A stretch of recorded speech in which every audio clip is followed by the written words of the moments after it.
kasabay na simula ng election period, biral na rin ang gun ban at iba pang mga hakbang para higpitan ang seguridad sa iba't ibang bahagi ng bansa. Kaugnay niyan at iba pang paghahanda sa eleksyon 2025. Makakapanayan po natin si Comelec Chairman George Garcia. Chairman, magandang umaga po. Magandang umaga po, Igan, at magandang umaga din po sa mga kababayan natin. Bukod po sa checkpoints, ano pa po mahakbang ginagawa ngayong nagsimula na ang election period?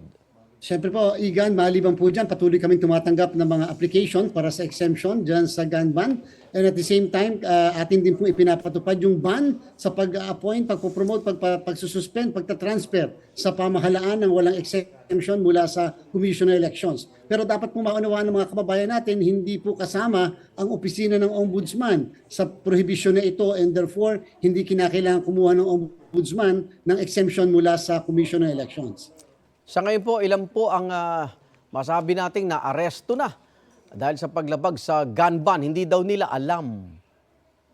Nakaka-anim na po, Igan. Meron po sa Malasiki, Iloilo, sa Cainta, Rizal. Meron din po dyan sa may bandang Buluan sa Maguindanao. So medyo yung mga argumento nilang hindi nila alam. Paulit-ulit po tayo, araw-araw tayo nananawagan. At the same time, sinasabi natin, lahat ng lisensya nila, permit to carry, suspended pagdating ng Enero 12. Para po sa kapakanan ng ating mga nanonood ngayon, ano ho ba guidelines itong gunman? Pwede ho bang makakuha ng exemption o covered po ang lahat?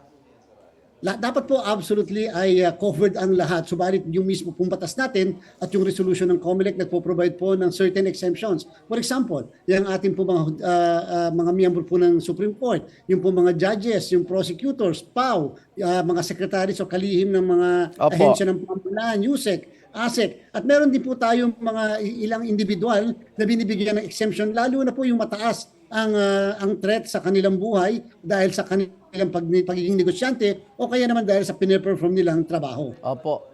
So kailangan may ipakita sila exemption sa mga sisita.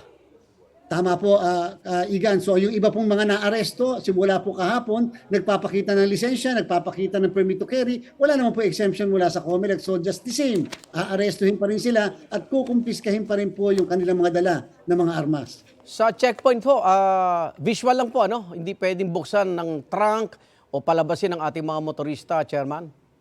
Tama po kayo, Igan. Visual search lang po ang pwedeng gawin ng ating mga tauhan ng PNP, AFP, kung meron mang naandyang AFP, kasama ang Bureau of Fire Protection o Philippine Coast Guard. Bagamat, wala naman po makakapigil sa mismong motorista na sa mismo voluntarily, Igan, magbukas o kaya pumayag na bubuksan na limbawa yung kanyang trunk o yung likod na sasakyan. So yan naman po ay para masigurado lang na wala naman siyang tinatago o ginagawang masama. Ano pong kaibahan, Chairman, ng checkpoint sa nasa red, orange at yellow categories kumpara doon sa nasa green na category? Kapag po green, absolutely, napaka-generally peaceful po yung lugar. Walang insidente ng karahasan kahit yung mga nakakaraang halalan. Pagka po kasi red category, Igan, most recently, maaari nagkaroon ng karahasan, although hindi ito election-related. Pero nung mga nakakaraang election, lagi na lang merong karahasan na election-related. Yun naman pong orange, yan more or less, Igan, binabantayan natin na posibleng maging red dyan. At yung nasa yellow naman, ay meron lang pa isa-isa na insidente ng karahasan. Yan po, Igan, yung mga categorization na yan, yung red, orange, yellow, green, yan po ay address sa amin, sa PNP at sa AFP. Hindi yan sa mga mamamayan ng lugar. Kaya hindi dapat ikatakot na mga lugar kung kayong ay nasa red category. Kasi ibig sabihin lang, gusto namin mag-preposition ng puwersa ng mga law enforcement authorities at mas mabilis na aksyon o reaksyon kung sakasakali magkakaroon ng kaguluhan. At paalala po, kailan po yung gunman at itong mga checkpoint na magtatagal? Magtatagal po ang gun ban. Nagsimula yan po kahapon at yan po ay 120 days before the election. Naandyan na po yan at tatagal po yan 30 araw after the election. Okay. Meron tayong panganib o pangamba rito sa text spoofing na maaaring magamit daw po sa kampanya. Ano na po ang gagawin ng COMELEC dito?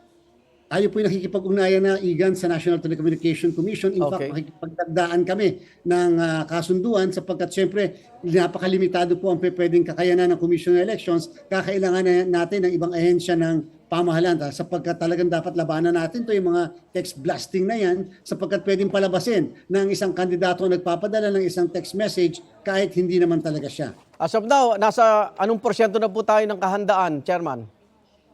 Mga 90% po, Igan, ongoing po yung printing ng balota natin. Sa susunod na buwan po, sa unang linggo ng Pebrero ay magsisimula na tayo sa ating pong training ng mga guro na maglilingkod sa araw ng eleksyon. Kasama na rin po yung PNP personnel na contingency kung sakasakali na hindi makapaglingkod yung mga guro na na-train natin sa araw ng halalan. Ito bang mga kandidato na may malalaking billboard, mga madalas na radio at TV ads, hindi pa natin makakasuhan ng early campaigning? Wala po kasi, Igan, premature campaigning sa kasalukuyan. Magsisimula pa lamang ang pagiging kandidato nila sa February 11 sa national positions at March 28 sa local positions. So therefore, technically sila ay aspirants pa lang at hindi kandidato kahit pa nga, Igan, nagsimula na yung tinatawag na election period. Pero parang unfair sa mga walang pera. Hindi ba pwedeng pag-file ng COC, Chairman, pagbawal na agad sila bilang kandidato na sila? Nandun na yung intensyon Ako, Igan, yun po ang kagustuhan ko talaga. Talaga pong napaka-unfair sapagkat ang purpose naman talaga dapat ay equal opportunity for Opo. all. Kaya lamang, yan po yung batas natin. Kinakailangan tumalima tayong lahat at kinakailangan magsusog ng pagbabago sa batas at ang COMELEC ay tagapagpatupad lamang ng mga umiiral ng ating batas sa halalan. So itong mga radio at TV ads sila, hindi maituturing na kasama sa ina-allowed po ng batas na bilang lang ng kanilang dapat ipalabas. Tama po, Igan. At syempre yung kanilang gastos din o ginastos mula October, November, December, January hanggang February 10, hindi pa kinakailangang i-report sa COMELEC dahil sa panahong yan, hindi pa po sila kandidato. Okay, may mga pumupunta po sa Supreme Court na umaapila doon sa mga idineklara niyong nuisance candidate.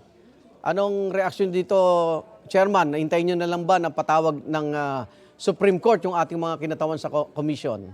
Siyempre po, Igan, at kinikilala natin yung karapatang yan ng mga natalo o hindi po pinalad sa ating po mga desisyon. Subalit hindi po pwedeng huminto ang COMELEC sa paghahanda natin kahit yung pag-iimprenta ng balota kung kaya naman tayo maghihintay kung ano man po yung development sa bagay na yan. As of nung Friday naman po, Igan, wala pa tayong natatanggap na kahit na anong aksyon o restraining order Opo. mula sa Korte Suprema. Kaya po tuloy-tuloy yung ating pong lahat na ginagawa. So yung imprenta po ng balota, pag meron pong hindi nakasama, hindi na po pwedeng maibalik doon? Hindi ko muna sasagutin, Igan, yung katanungan yan kasi ayaw ko pong mag-put ng pressure sa ating Korte Suprema. Baka sabihin kasi yung Okay. pananalita ko ay magamit. Basta po ang importante, kung hindi nire-respeto po natin yung exercise and jurisdiction ng Supreme Court at tatalima kami kung sakali man kung ano po ipag-uutos sa atin. Paano maisisingit yung Chairman? Kung gawa na yung balota? Alam niyo po, there are so many ways naman of skinning a cat, ika nga. And Okay. therefore, ang importante lang ngayon, nasa Bangsamoro ballots pa tayo at ang ginagawa po ng COMELEC, kung ano mas malayo na lugar, yan po yung mga lugar na inuuna natin Aha. sa pag-i-imprint. Okay. Maraming salamat, COMELEC Chairman George Garcia. Ingat po kayo, Chairman.